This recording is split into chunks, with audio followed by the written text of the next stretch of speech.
Olá pessoas, eu sou o Marcelo Souza e você está ouvindo o Cajuína Cast, o podcast para falar sobre sociedade e sobre o mundo. E aqui comigo para apresentar este programa está a Gabi Leão. Sejam todos bem-vindos a este nosso espaço democrático de descobertas e debates. E hoje vamos falar de arte e da importância dela para a nossa sociedade. Para essa discussão trouxemos uma convidada, essa artista maravilhosa, para compartilhar experiências com a gente. Oi, tudo bom? Meu nome é Carolina Santos. Eu sou estudante de dança. Sou estudante de dança na UF. E eu desenho, tenho 22 anos. Sou de São Paulo, mas moro aqui em Aracaju. Já vai fazer 5 anos. Desde a época das cavernas, há registros históricos de produções artísticas, seja na criação de utensílios ou até mesmo nas pinturas rupestres espalhadas por cavernas ao redor do mundo. O fato é que a arte acompanha a história da humanidade há muito tempo. Com todas as suas alterações ao longo do tempo, a arte é uma forma de expressar o íntimo. E como tudo mais, no nosso mundo globalizado e majoritariamente capitalista. O que vemos é uma arte dualista, que enquanto de um lado há consumidores de elite, que têm o prazer do acesso aos produtos mais refinados e propriedades privadas de originais. E do outro, há a grande massa que tem um contato com a arte normalmente de uma forma popularizada e industrial, seja pela TV, internet ou até outros meios de comunicação. Ainda assim, a grande maioria que, independentemente da origem de classe, é negada a possibilidade de compreender no modo mais humano, com maior profundidade o conteúdo da obra de arte. E aí vemos a pergunta: o que é arte para você? É muito doido você comentar sobre isso e esse tema vir tão à tona agora, né? Que assim, a gente falar sobre isso, na verdade, porque no semestre passado eu tive uma matéria de estudo das artes e foi uma experiência muito importante pra mim, até tanto desse receio de me intitular, né? Esse título, né? Artista, né? Quando a gente se dá esse título ainda é um pouco meio receoso, né? Tanto por forma como a gente enxerga a arte, o papel do artista dentro da sociedade e como ele é apresentado pra gente, né? E eu considerei, assim, foi de extrema importância pra mim estar vivendo nessa experiência foi uma experiência, assim, que nesse momento eu tava fazendo várias coisas voltadas à arte e todas elas discutiam esse tema. Então foi muito interessante estar vivenciando isso. Foi ano passado que isso estava acontecendo. E eu tive essa matéria, que era Estudo das Artes 1, e a professora chegou questionando, né, gente, o que é arte? E a gente ficou muito nessa subjetividade do que era arte. A gente falava tudo assim, muito abstrato, né? A gente conseguir, nessa tentativa de concretizar algo que realmente é totalmente subjetivo. Aí veio uma fala dela, da professora Edna. Edna Nascimento, o nome dela. Professora genial. Ela chegou aqui e disse pra gente que pra gente entender um pouco da arte, a gente precisaria olhar pra ela com afeto. E isso me desmontou toda, assim. Porque eu fiquei assim, como assim olhar com afeto, né? Porque ela falou que quando a gente olha com afeto pras coisas, a gente consegue se demorar um pouco mais ali. E com isso a gente entende que essas coisas fazem parte de um contexto, de um tempo, de um lugar, e isso diz muito sobre determinada obra, seja uma música, uma dança, porque se fala sobre a nossa existência quando se fala de arte. E aí, a partir disso, eu fiquei muito na pira de quais são os lugares, né, que a gente realmente consegue ter essa visão, esse olhar com afeto para arte ou para qualquer criação, né? E eu entendi que é uma coisa que a gente precisa muito ser treinada, incentivada. Então é uma coisa muito de base, né? Nesse mundo, como foram seus contatos e imersão na área artística? Eu vim da periferia de São Paulo e lá eu entrei em contato com as fábricas de cultura. Eu estava lá na minha adolescência, toda rebelde. E ter encontrado esse espaço num lugar onde tinha tanta repressão, que pra mim a escola sempre foi isso. Eu nunca consegui me sentir à vontade na escola. Eu não fui uma aluna muito boa na escola. Mas quando eu entrei em contato com a arte, seja ela arte de rua mesmo, porque nas fábricas de cultura lá do Jardim São Luís, na capital de São Paulo, a gente trabalhava com grafite, a gente ia para os lugares, entrava dentro das comunidades e experienciava muitas realidades, assim, e dialogava com elas de uma forma muito aberta. E a gente tinha essa liberdade de fazer o nosso desenho da forma que a gente acreditava e comunicar da forma que a gente acreditava que seria bom. E a gente não ia ser oprimido por isso. A gente meio que tinha um aval, assim, da comunidade para fazer isso. E foi muito revolucionário, porque ali eu consegui me expressar muito. E depois, mais tarde, através da dança, que foi uma coisa muito doida também, tá experienciando isso, porque eu sou uma pessoa que não tem ritmo, não tenho coordenação motora nenhuma. E aí que quando eu entrei em contato com a dança, foi uma coisa muito inesperada, porque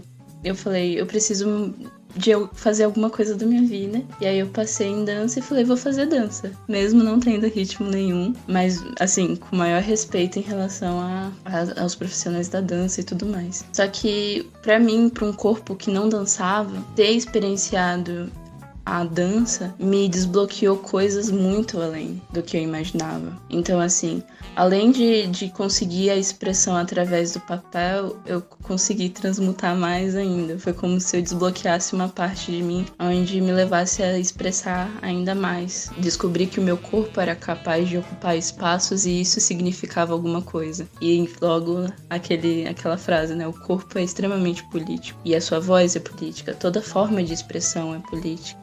É uma forma de reverberar a sua existência. Então, ter passado por todos esses processos, tanto de escrita criativa, de desenho, de dança, me faz crer muito nessa potência gigantesca que é a arte. Então, assim, eu considero muito, muito importante.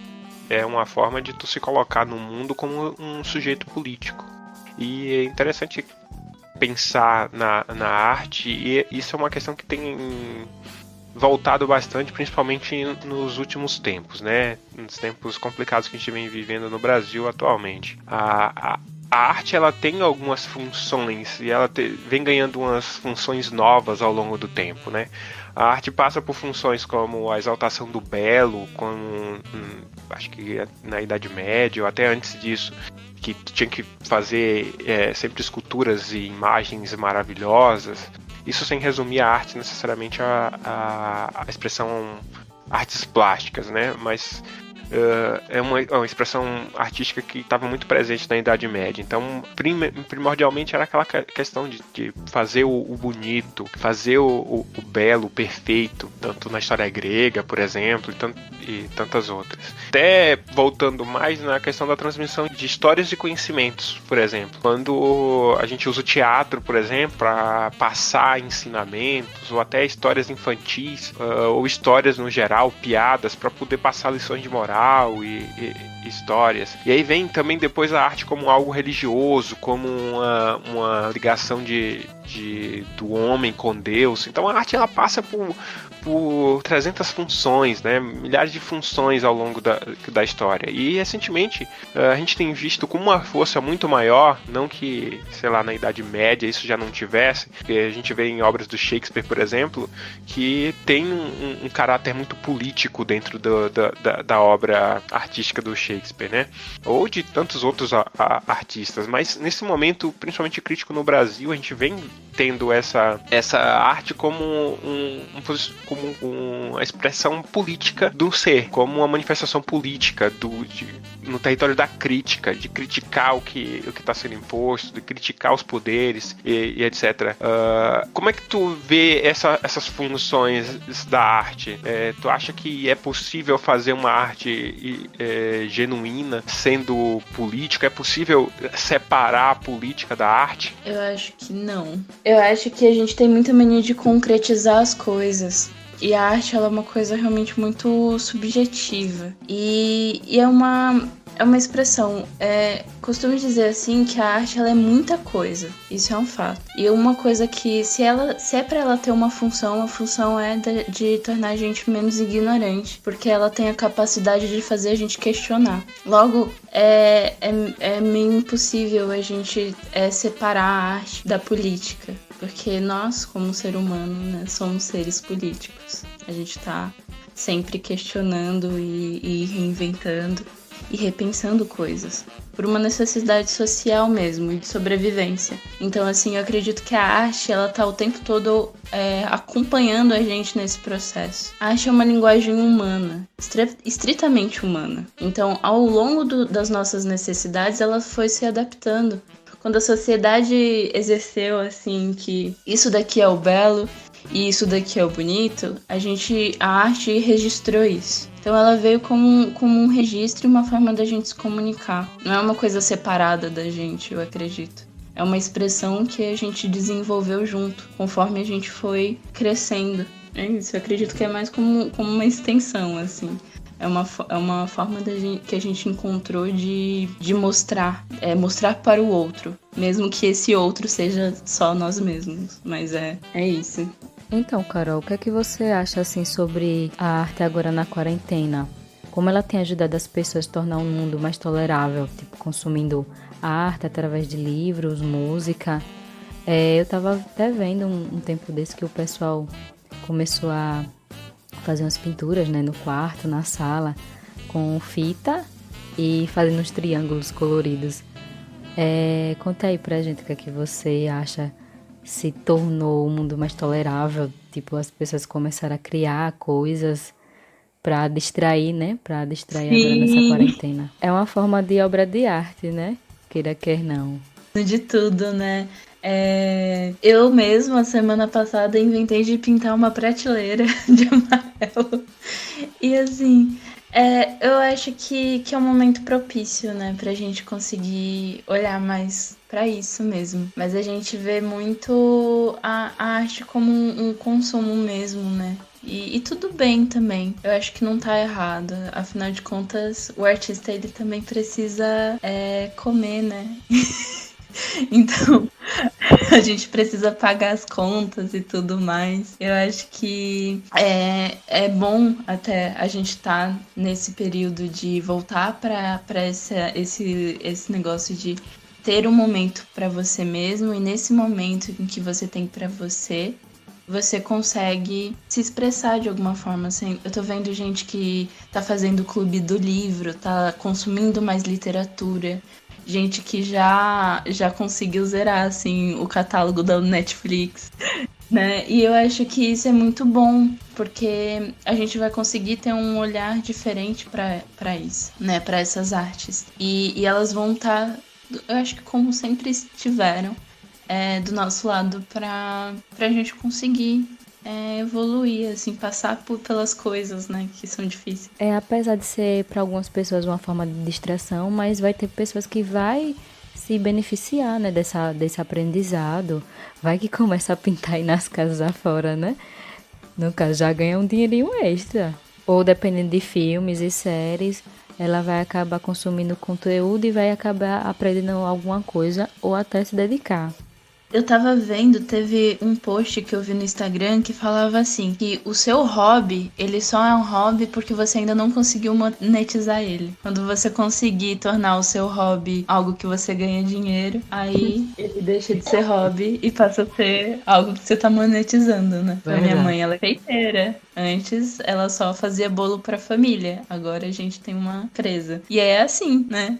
As pessoas vão se desenvolvendo. Quando a gente olha pra uma coisa e consegue entender que dá pra monetizar isso daqui, aí já passa a ser trabalho, né? A Gabi pontua perfeitamente na questão do trabalho com a arte, né? Que é complicado a gente separar essa questão, porque muita gente às vezes acaba vendo a arte apenas como um hobby, e aí o artista, aquela pessoa que vive necessariamente de arte, que seja a produção musical, seja a produção literária ou artista plástico, por exemplo, não consegue valorizar a obra dessas pessoas, não consegue valorizar o conteúdo, a produção dessas pessoas, porque vem a arte como um hobby. Como é que eu vou pagar por um quadro se o cara tava lá, sei lá, se divertindo enquanto produzia? Então a gente vem em uma questão muito importante, que é a questão da monetização, que o artista ele tem que sobreviver, como você bem pontuou. E como é que fica essa questão, principalmente agora no momento de pandemia, que, como a Gabi também falou, a gente tá tendo um boom tão grande da importância da arte, de tornar a vida tolerável mesmo, né? As pessoas estão consumindo para poder passar o seu confinamento dentro de casa, então consumindo essas artes para distrair, para passar o tempo, para se manter saudável até mentalmente.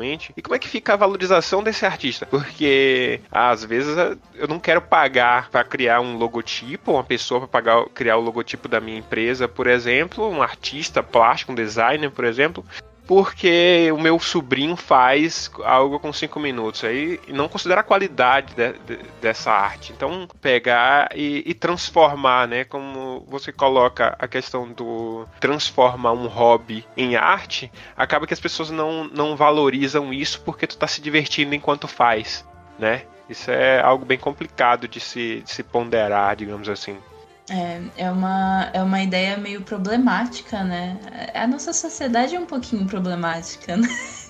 Nesse sentido, porque o que é valorizado é aquele que dá sangue e suor, né? Você precisa se matar um pouco para ganhar um pouco de valor. Isso é um absurdo. Eu acho que é muito doloroso ter essa consciência, na verdade. Eu ainda tô aprendendo, na verdade, também. Só que é muito no sentido de que é performance. Para você conseguir uma valorização do seu trabalho, você tem que performar muito bem. Você tem que vender a sua marca. Você tem que ser um marqueteiro, né? E se dedicar muito a isso. E mesmo que o senso comum seja eu não vou pagar tudo isso, você precisa muito bater numa tecla. O pessoal que estuda comunicação, que tá mais nessa parte de publicidade, design, arte, freelancer. Gente, é muita uma performance para você conseguir dizer pro outro o quão o seu trabalho vale. E muitas vezes é só você vai ter que estar afirmando muito, coisa que pessoas de outras áreas não vão precisar muito fazer isso. De uma área mais, por exemplo, você vai na mercearia e você vai comprar, né, o negócio. Tem muito disso. Você vai comprar um leite. Aí a pessoa fala: mas você tem tanto leite aí, por que você não me dá um?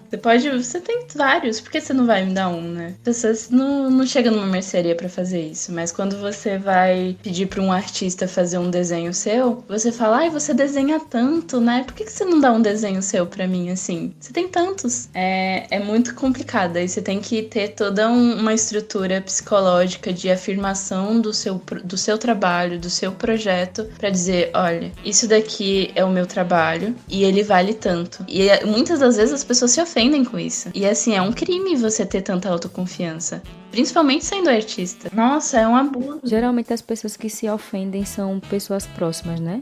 No caso, familiares, amigos. Acha assim: mas eu tenho um vínculo com você, você tá me cobrando. Mas é o seu trabalho, você tem o direito de cobrar, você tem o direito de ser remunerada por aquilo, independente de ter algum vínculo com a pessoa. Né? Não entendem. E isso é extremamente problemático, mas diz muito. Diz muito em como é que a arte está inserida na nossa vivência. Em como ela está inserida, né? Porque a visão que a gente tem sobre ela, porque a forma como ela retorna pra gente é de várias formas, né? Desde o design da nossa mesa de jantar até a sessão da tarde que a gente assiste, sabe? É muito doido. Perceber essa multiplicidade de arte, né? Agora falando um pouco de um formato mais informativo, digamos assim.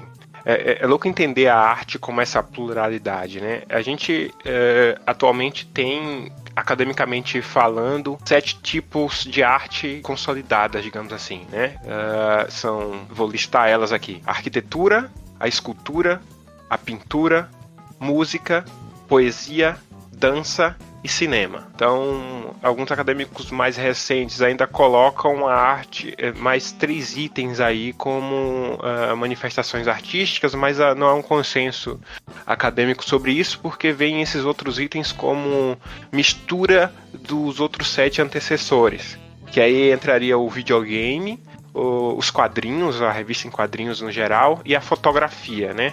a fotografia como sendo uma variação da pintura, o videogame como sendo também uma variação da pintura e de certa forma do cinema, né? E os quadrinhos também como uma variação da pintura.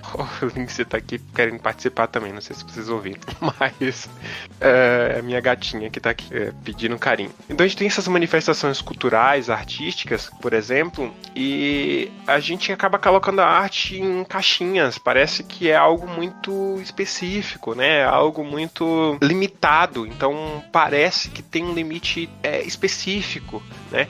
Tanto é que não entra nem a literatura em geral aqui como arte, ela entra a poesia como arte, né? A gente acaba dando essa extrapolada do conteúdo literário como arte, mas as formas mais clássicas de arte eles nem consideram a literatura como arte.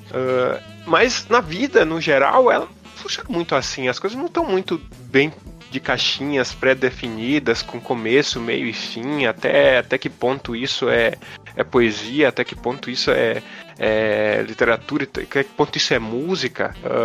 Isso se intercala de uma forma muito orgânica, porque o mundo é assim, o mundo é orgânico, né? A gente que tenta encaixotar ele ou racionalizar ele, de certa forma, até como a Carol falou, a gente tenta até afastar um pouco ele da arte, né? Racionalizando tudo, deixando tudo em blocos bem específicos. Olha, até aqui é isso, até aqui é isso. E delimitar a arte acaba sendo uma coisa meio difícil de fazer, né? O que eu poderia apontar também é a questão do artesanato.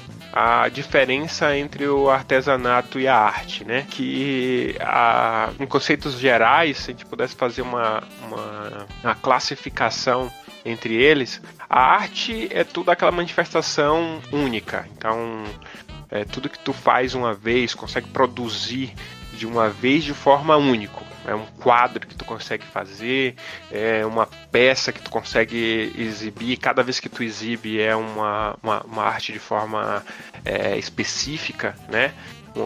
Uma apresentação, cada apresentação é uma apresentação, cada música, cada performance é uma performance, cada música feita é uma música feita, tudo de forma única. E o artesanato seria, entre aspas, a arte feita de forma em série, que é o formato mais comum que a gente vê de comercialização, ou de certa forma mais simples que a gente vê de comercialização da arte, que é pessoas que produzem artigos artísticos, artigos manuais, normalmente manuais, mas não é uma exclusividade, de forma artística em série. Então eu faço um prato pintado à mão, mas eu faço 300 pratos pintados à mão, todos iguais ou muito similares, para poder vender. E aí eu não chamo isso de arte necessariamente, mas é um artesanato, é uma arte feita para um consumo, né?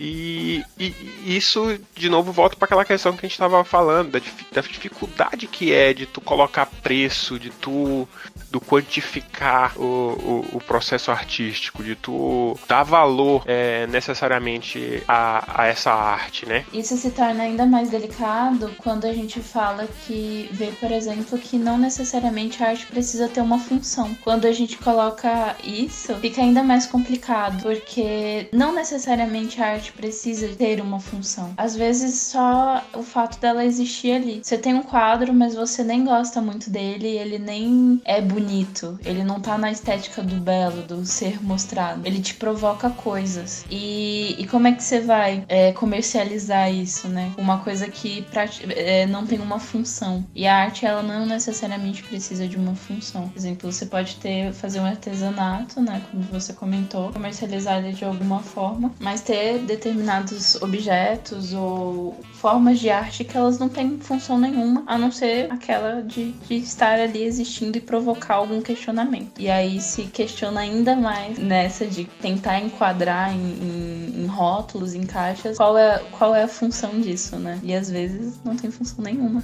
realmente. E aí se questiona mais ainda. É um debate, assim, que não tem fim. É até essa questão da gente ter essa sociedade capitalista, mas num sentido pejorativo, né? Até a questão capitalista acabou ganhando uma conotação muito negativa. Mas capitalista no sentido de viver de capital. E a ideia de que a gente tem que produzir o tempo todo. Então, a gente tem que estar o tempo inteiro produzindo. A gente tem que estar produzindo valor, a gente tem que estar produzindo coisas. E aí, como a gente não consegue ver valor na arte, é complicado fazer essa balança e pesar isso no mundo, porque como eu produzo arte, mas o mundo não vê valor na minha arte, é complicado eu ter algum valor para o mundo, né? Então, isso é um processo de equilíbrio muito complicado nesse sentido. Nossa, é o ponto. Realmente, falou tudo. É muito pelo que a gente tinha comentado antes, né? A gente vem dentro de uma sociedade, né? Muito uma visão, tanto dessa ideia do capital, é uma ideia muito colonial também. Quais são as artes que são vistas, né? Quais são as artes que realmente ganham valor? São as artes das periferias, são artes dos povos indígenas, quais são as artes, né? E todo tem um conceito por trás e a comercialização dela. Então é tudo muito delicado, até para você conseguir um valor social e ainda dizer isso, quanto isso diz sobre o artista e a arte e o valor que eles têm entre si dentro de um aspecto tão que limita tanto, né? Essa linguagem que na verdade sai tanto, né, pelas bordas disso. Mais subjetiva do que concreta. Carol, teve um caso mês passado falando sobre o Romero Brito, que foi um fato que aconteceu em 2015 e só veio à tona agora, e muitas pessoas, até eu, achei que tinha sido recente, né? No caso, é a arte se misturando com a vida pessoal do artista, né? Agora os artistas estão sendo cancelados. Então teve o caso da moça lá que foi, né, na convenção dele e quebrou a arte dele para mostrar que ela estava indignada porque ele destratou os funcionários dela. Então foi uma forma de reivindicar que ela não gostou daquela atitude dele, que ele não era mais bem-vindo no restaurante dela. Eu queria saber o que você achou disso tudo, do que ela fez, qual é a sua opinião sobre essa forma dela reivindicar a questão dos funcionários dela, os direitos dos funcionários dela. Eu achei muito chique. Assim, achei muito chique. Eu acho que é muita arrogância, né, do ser humano fazer isso. Mas assim, essa é a minha opinião. Eu achei que assim, muito, muito bem, muito que bem. É muito bom. Ele ainda tentou salvar a obra, né? A cara dele foi a melhor. Mas não foi dessa vez, né? Sim. E não foi barata, né? Foram uns $5.000, que hoje estaria avaliado em quase R$25.000. Então comprar uma arte de R$25.000 e quebrar na frente do artista, simplesmente, de certa forma, com uma forma de protesto, né? Sim, eu achei muito fino, extremamente fino o que ela fez. Porque não bastante ela ainda ir lá, ela ainda comprou a obra e fez, olha, garoto, olha que isso daqui... Ó, é a resposta. E assim, achei muito justo. Ela foi muito fina. Como diria alguns, é um tapa de luva de pelica, né? É aquela coisa assim, eu vou te dar um tapa, mas não é pra doer. É um tapa pra doer fisicamente, pelo menos. É um tapa pra doer internamente, pra tu sentir teu ego quebrado, né?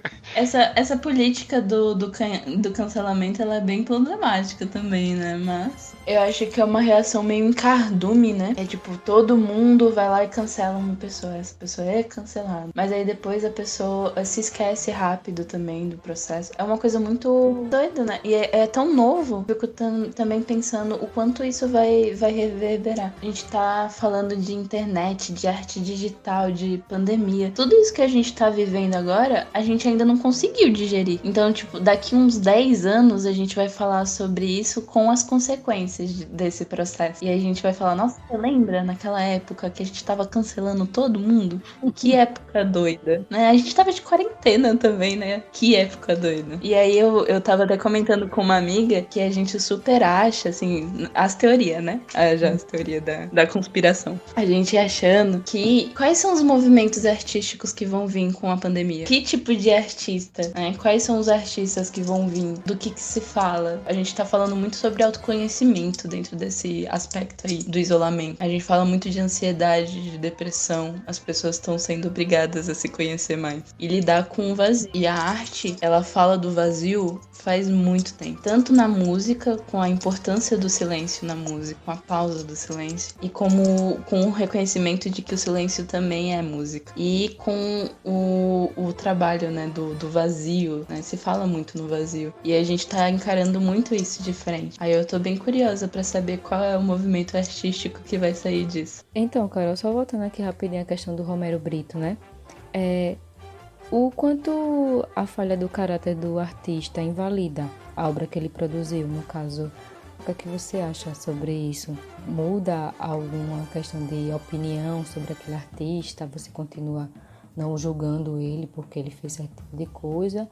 Ou você meio que fica, vixe, eu vou querer consumir mais essa obra, eu vou querer consumir mais essa música, eu vou querer consumir esses livros, filmes, etc. Invalidar, né? Eu fico bem pensando nisso também. Eu fico muito chateada, por exemplo, quando eu tô escutando uma banda que eu gosto muito e depois eu descubro que é formado de um monte de macho escroto. E aí eu fico pensando, será que eu continuo gostando dessa música?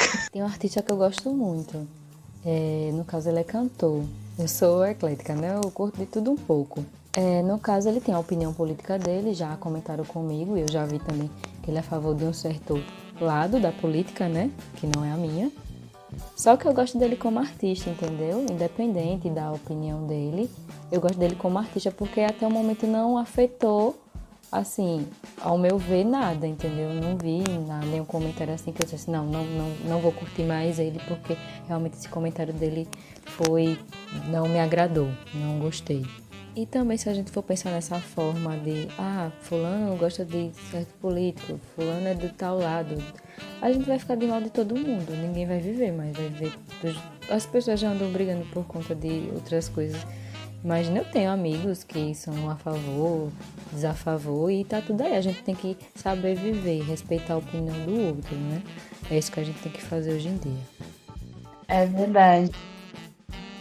Isso é complicado porque, de certa forma, o que a gente está falando aqui é que, de certa forma, a arte é um pouco do espelho do que a gente é ou da nossa visão do mundo. E aí, quando a gente gosta de um artista ou de uma arte em específica, né, que aí a gente tem, nos últimos anos, assim, a gente tem tido exemplos desse tipo de personagens desmascarados nas diversas artes, né? Então, se a gente contar cinema, música e etc., trocentos artistas cancelados por posturas racistas, homofóbicas, machistas e etc., que é muito complicado.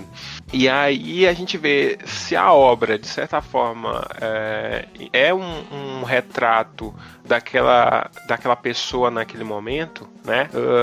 A minha opinião é assim, é muito que a gente vê exatamente isso. A obra é um retrato daquele artista naquele momento. E por mais que essas pessoas em alguns momentos tenham comportamentos machistas, etc., não necessariamente a obra dela vai refletir esse tipo de comportamento, né? Às vezes, poxa, vamos pegar esse exemplo que a Gabi trouxe do Romero Brito. Às vezes o cara pode ser insuportável, né? Um idiota escroto, um elitista, etc., mas a obra dele sinceramente fala sobre isso, né? Não conversa sobre isso. Ela não tem esse caráter político de tratar ou de priorizar uma elite necessariamente, né? É uma obra, né, artística que visa exprimir emoções. Há críticos sobre a arte dele, então, lógico, eu vou deixar para os artistas julgarem se a arte é de qualidade ou não. Mas, enfim, tem gente que gosta, tem gente que vê valor na obra dele. E não necessariamente é uma obra que levanta nenhum tipo de bandeira política. Eu costumo separar um pouco isso. Se o artista tem esse caráter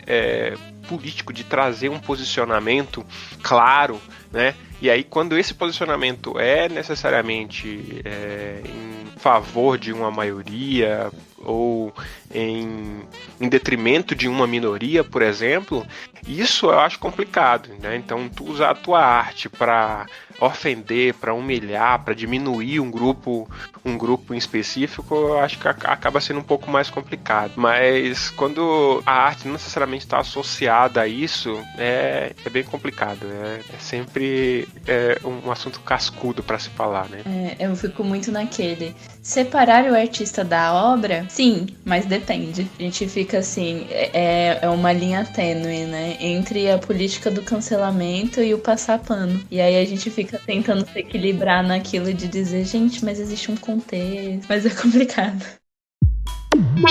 Falando sobre segmentação da arte, como é que vocês encaram essa elitização que muitas vezes a gente vê sobre a arte? Então, porque às vezes a gente acaba dividindo a sociedade ou a mesma arte em uma arte consumida para o público geral, uma arte consumida pelos artistas, uma arte consumida pela elite, e aí a gente vê uma segmentação e às vezes até uma rixa do que é uma obra ou uma arte de qualidade, o que não é uma obra de qualidade, né? Nesse inteirinho. Como é que vocês encaram isso? A gente entende o porquê que isso acontece, na verdade. A gente entende como funciona esse sistema de desigualdade e de acesso, né? A gente entende meio que inconscientemente, vivenciando as coisas e experiências afins, que existe essa divisão realmente, né? De direcionamento do que é do que você tem acesso. Dependendo da sua classe social, do seu tom de pele e dos ambientes em que você consegue transitar com isso, né? Com essa sua carteirinha social, digamos assim. É muito problemático a gente não ter um acesso limitado a determinadas artes. Mas isso diz muito sobre a gente. Eu vejo, por exemplo, sobre a gente ter esse sentimento de vira-lata, né? De não reconhecer muito o nosso trabalho. E como entendendo o Brasil, né? Como essa síndrome do país colonizado. O Brasil realmente tem muito isso. E aí a gente vê, por exemplo, a Coreia, que tá ganhando muito dinheiro investindo na cultura popular deles com K-pop, né? Que eles estão ganhando o mundo, assim, uma coisa extraordinária. E a gente, com uma potência muito grande, que é o funk, sendo desvalorizado pela gente mesmo, pelo próprio brasileiro. No sentido de que o funk é uma arte periférica, é uma arte de periferia. Então, assim, quando a gente vê o cara riquinho, que é, né, o branco rico da cobertura ganhando dinheiro com funk, é lindo e maravilhoso. Mas quando a gente pega um moleque da periferia, preto, a gente não tem esse mesmo cuidado, esse mesmo carinho. E aí é muito uma questão de classe mesmo, de classe social, de recorte social. Quais são os espaços que a gente consegue percorrer, né? Qual é o espaço onde a gente consegue entrar em contato com a arte e por que é tão... porque só determinadas pessoas fazem balé. Só determinadas pessoas têm acesso à dança. Qual é esse tipo de dança? Qual é a qualidade desse profissional? Né? Essas pessoas elas precisam se desdobrar para alcançar esses espaços, para desenvolver as suas artes. A arte é uma linguagem muito elitista muitas vezes, porque são equipamentos e cursos muito caros. Ser artista é caro, é muito caro. E para você conseguir se desenvolver e se tornar um profissional reconhecido, é ainda mais caro, né? Porque você vai estar sempre nessas subcamadas da sociedade. Para ser artista, você precisa ter dinheiro, né? Teoricamente. Mas não, a gente não precisa ter. A gente precisa, na verdade, pensar em formas de chegar com essas discussões, né, nas comunidades, integrar as comunidades e a sociedade como um todo, para entender que a gente precisa considerar que o que está no museu, não necessariamente só o que está no museu é arte. Só o que ocupa esses espaços de elite pode ser valorizado. E com com a internet, eu acredito que a gente teve um avanço nisso. Porque a gente conseguiu acessar outras partes, outros lugares, né? Com esse acesso maior. A gente pode publicar, eu posso publicar. Se eu quiser, eu posso fazer um coletivo e publicar um livro de ilustrações minhas. Isso com a ajuda da comunidade. Mas para isso eu preciso ter essa visão. E para ter essa visão, eu preciso acreditar que é possível. E para isso, eu preciso ter acesso a isso primeiro. Aí por isso é muito importante a gente começar a discutir mais o tipo de arte que a gente quer produzir e como isso interfere na nossa comunidade. Isso eu produzo um logo para minha mãe e isso é um logo mais artístico, mais profissional, e isso dá um olhar diferente para minha vizinhança. E aí o outro vizinho chega, nossa, que legal, dá pra você fazer esse trabalho aqui comigo também. E é uma pegada mais artística, com uma estética diferente. E isso vai aos poucos transformando uma comunidade. Eu acho que funciona muito nisso. É um mecanismo meio de você ir por baixo mesmo, chegando a certo lugar, mostrando que é possível, que os outros caminhos são possíveis. Eu não sei se eu respondi a sua pergunta. Eu acho que eu só fui viajando. Nossa, respondeu sim, com certeza. O que eu ia questionar agora é interessante como a arte ela acaba ganhando um significado novo, né? Quando a gente tem a bagagem suficiente para poder entender ela. Às vezes a gente consome algum tipo de arte e às vezes só pelo automático, às vezes só por estar ouvindo a arte em si.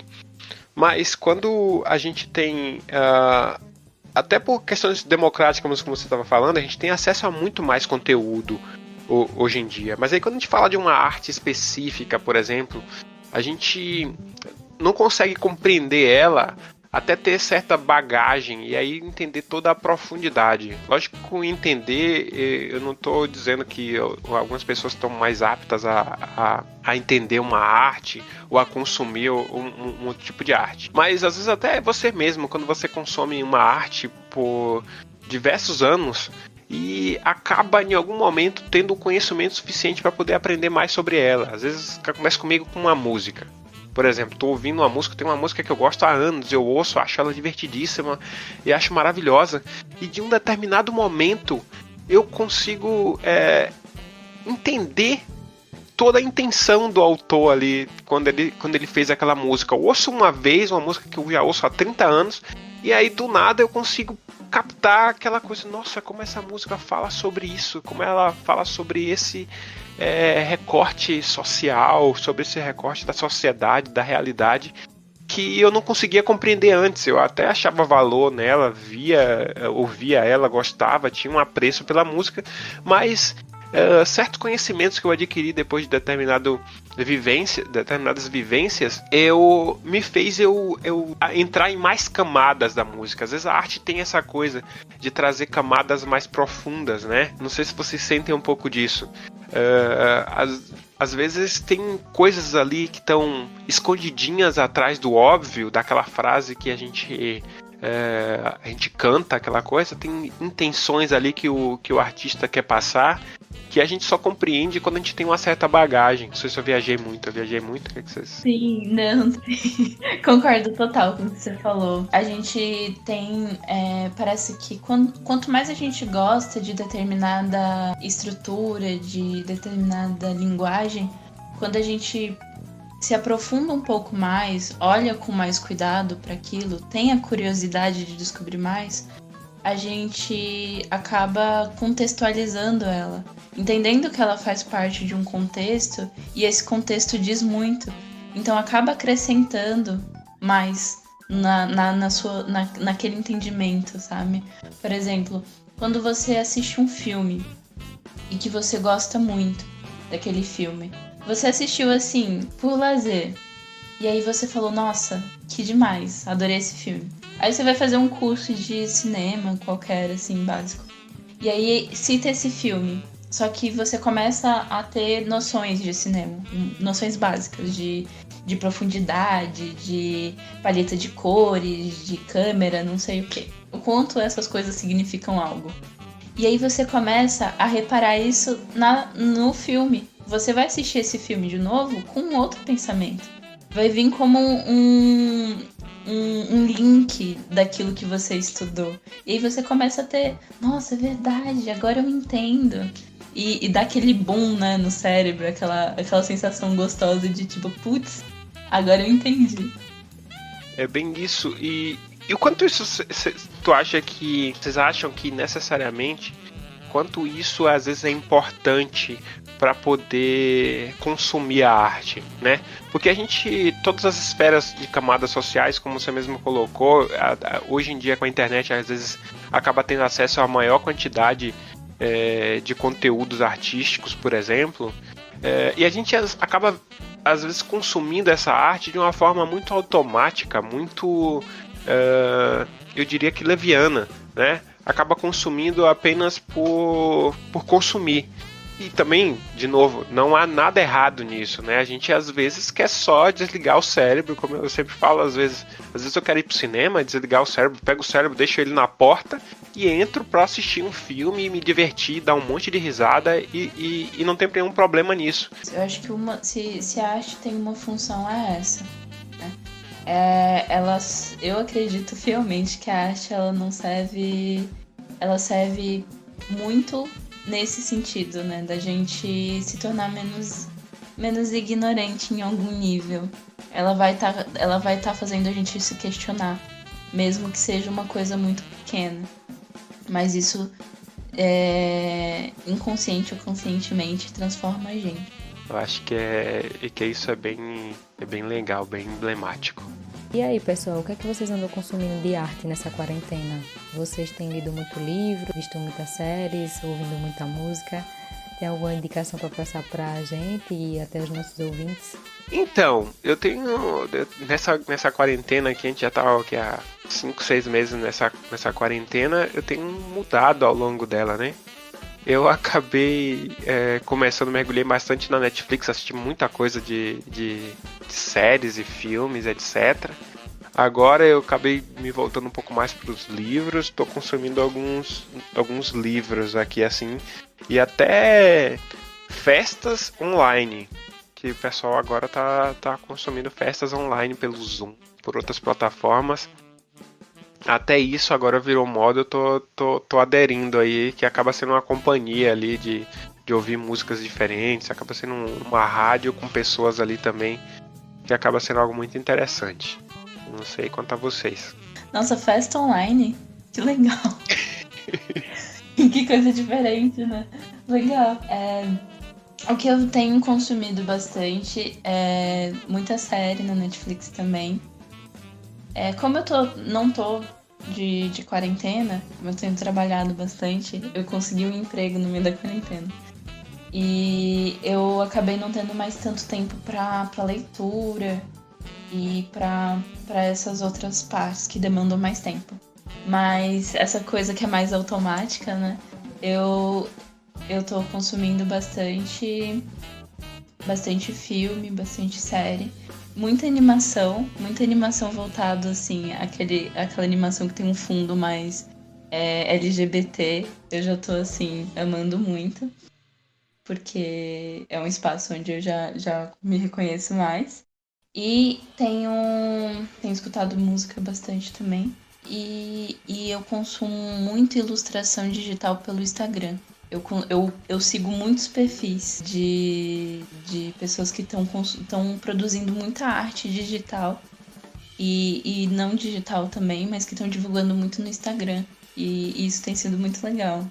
E também entrando mais em contato com esses artistas de alguma forma, assim. Nessa de você gosta e aí você comenta, você compartilha sobre o outro artista e aí vocês acabam conversando sobre os processos.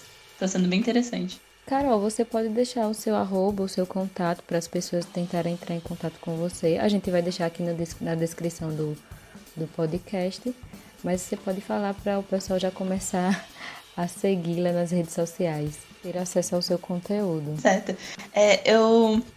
Eu produzo, né, eu desenho e faço algumas ilustrações com experimentações de lápis, de cor, de cera. Às vezes eu trabalho com arte digital também. E o meu arroba no Instagram é @rito.carol_colmujo. Eu queria indicar um pessoal que está produzindo, que é aqui mesmo de Aracaju, é um coletivo, o arroba deles é @coletivoexp. Eles são um coletivo daqui de Aracaju e eles trabalham com várias linguagens diferentes. Tanto que eles tiveram uma proposta no começo da quarentena, que era cada dia, durante 40 dias, eles indicavam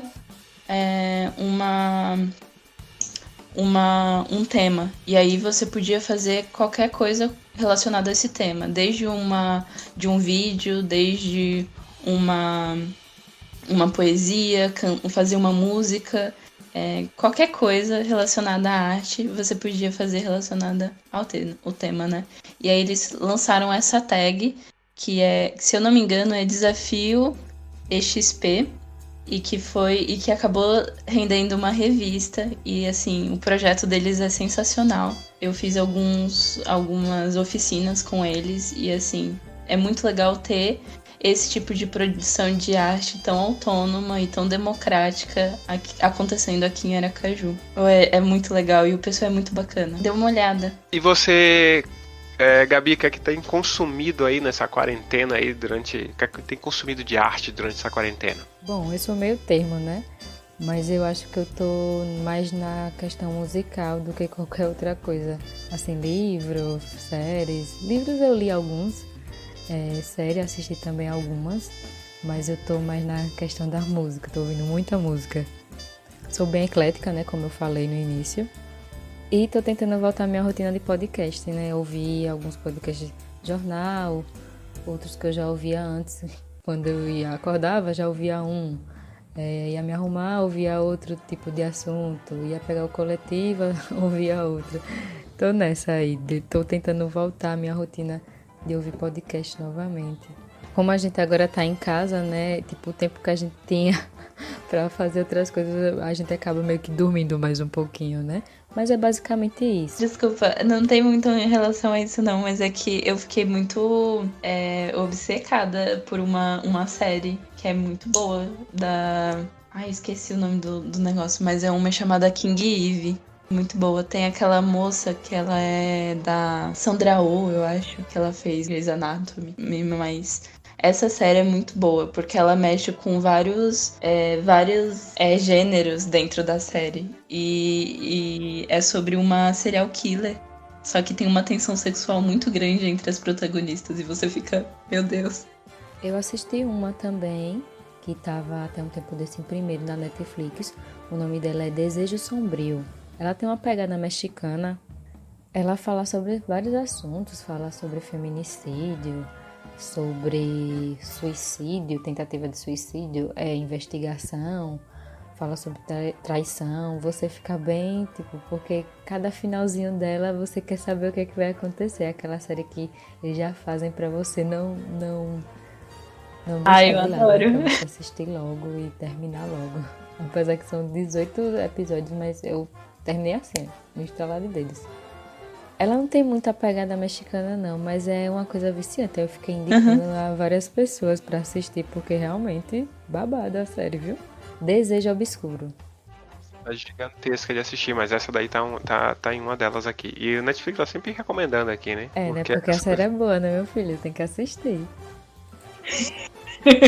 Fazendo o merchan da série, muito bom.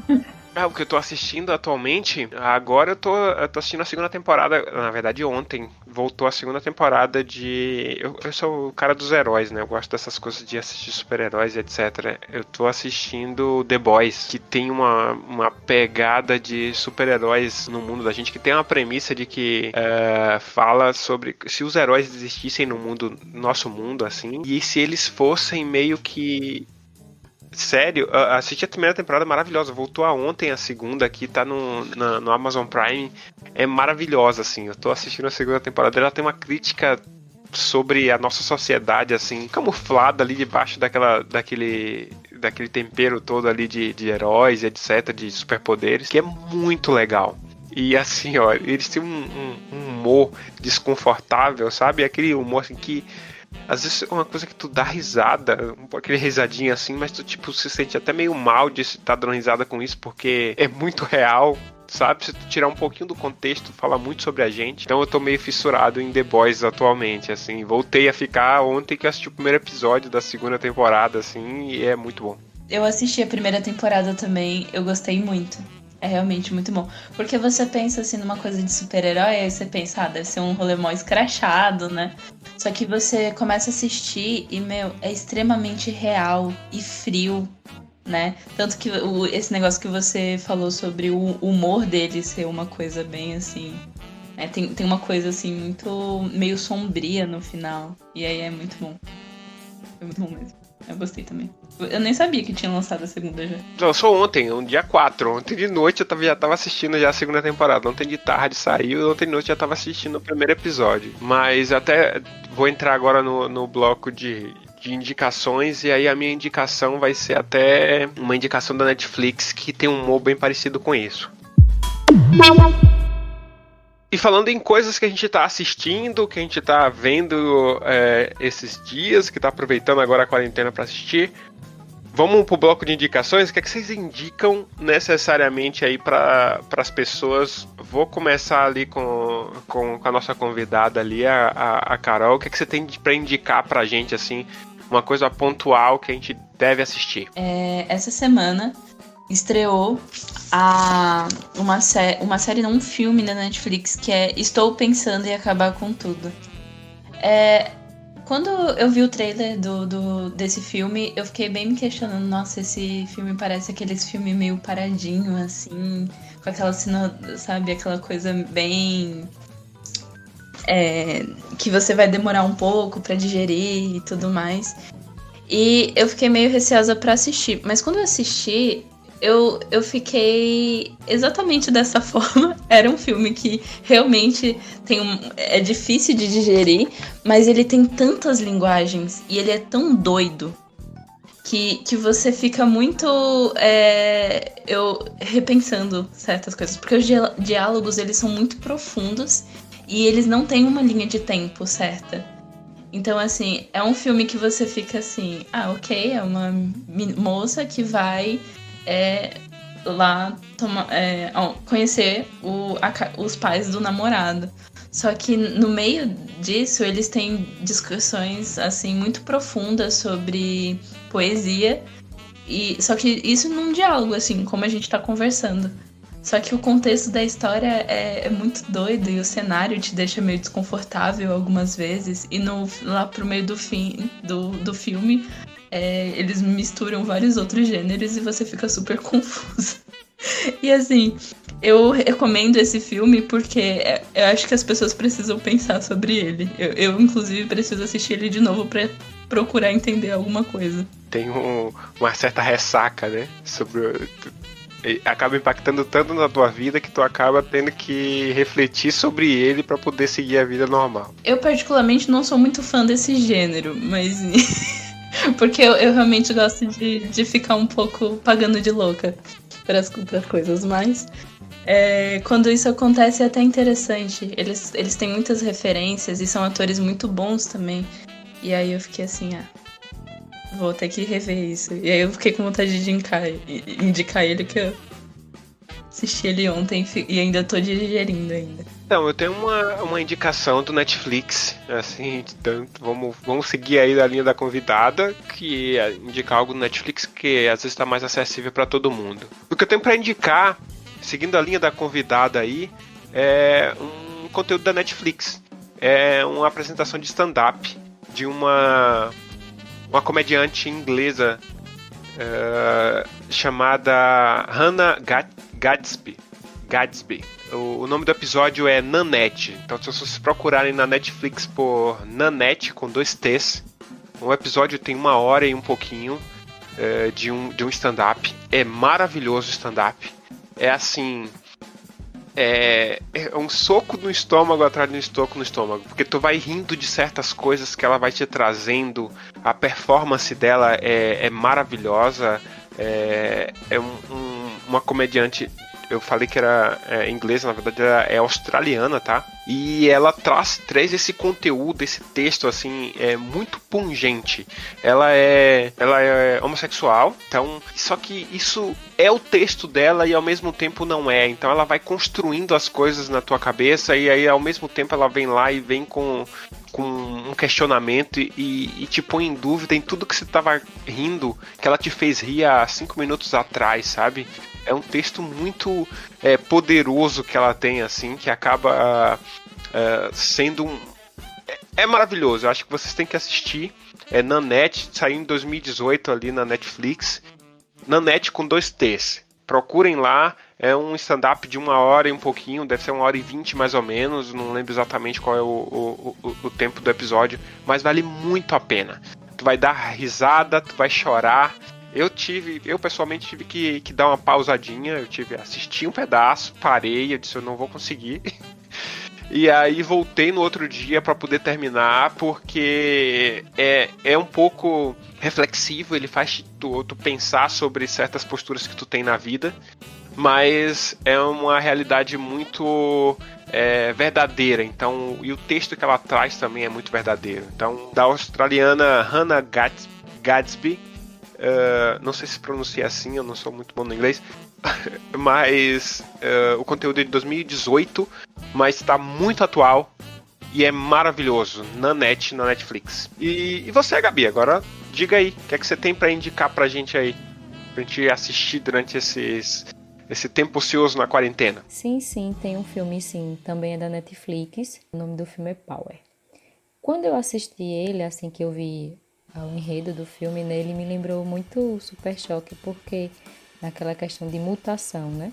O filme trata sobre uma mutação que a pessoa sofre. Realmente ele é numa pegada contemporânea, com ação, tem aquele lado um pouco de drama também, tem uma parte dramática. Fala um pouco sobre o racismo, assim, bem leve, sobre o rap. É bem interessante o filme, eu gostei bastante. Só que como eu assisti em 2 partes, né? Eu assisti praticamente quase o filme todo e depois eu assisti o finalzinho. Aí eu meio que fiquei tipo, já acabou?